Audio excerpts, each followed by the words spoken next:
Muling nagpalabas ng panibagong advisory ang Philippine Institute of Volcanology and Seismology kung saan inaabisuhan ang coastal area sa Pilipinas na nakaharap sa Pacific Ocean hinggil sa posibilidad na makaranas ng bahagyang tsunami.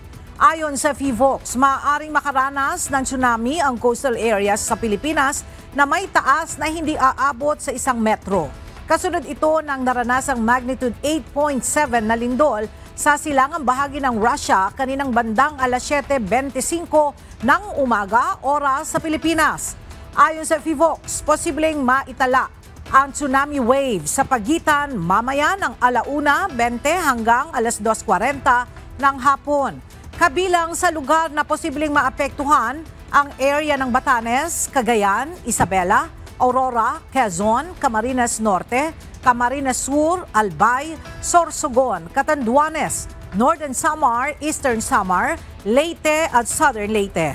Gayon din ang area ng Dinagat Islands, Surigao del Norte, Surigao del Sur at Davao Region.